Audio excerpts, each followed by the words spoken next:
Ay, naku, patingin na nga niyang mga pinamili ninyo. Ah, madam.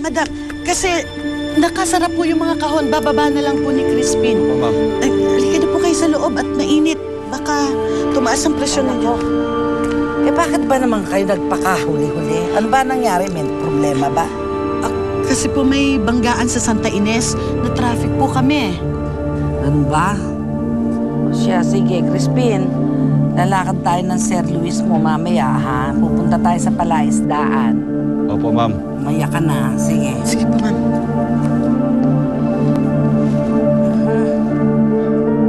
Magtago ka't baka makita ka.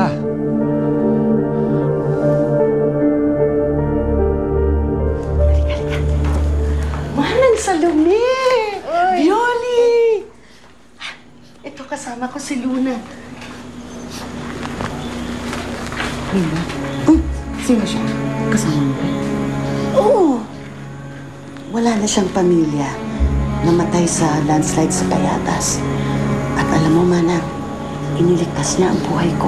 Kaya nandito pa ako ngayon. Nakabalik ako. Ibig mo sabihin, kinukup-kup mo siya? Ganun na nga. Naaawa kasi ako sa kanya eh. At saka alam mo, pagkakita ko sa kanya, bigla ko naalala ang Santo Niño de Pandacan. Pakiramdam ko bigay siya sa amin ni Crispin. Kasi tingnan mo, pagkakulay sila. Nagpaalam ka na ba kay Ma'am Consuelo? Hindi pa. Kaya itatago muna natin siya. Pero huwag ka mag-alala kasi sasabihin ko rin naman kay Madam.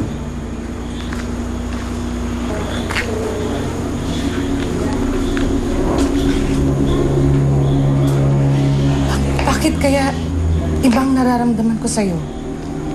Po? Mayroong kakaiba sa'yo, bata ka?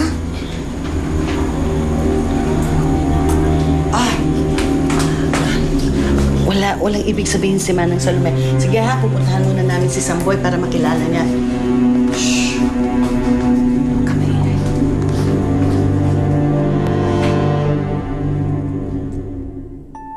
Alam mo, Samboy, ang swerte mo. Kasi may nanay at tatay ka pa. Ako, wala lang Ate Blanca ko at saka inay ko. Tsaka si Lolo Igme. Magpakabait ka, ha? Tapos, mahalin mo sila. Hindi mo alam kung kailan kayo pwede maghiwalay.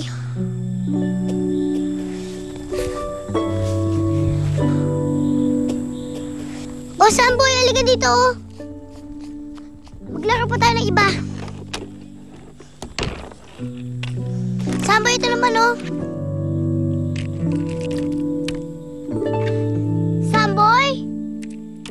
Samboy! Anili ka nga, tulungan mo kong hanapin si Samboy. Baka mamaya, kung nasa na yun eh.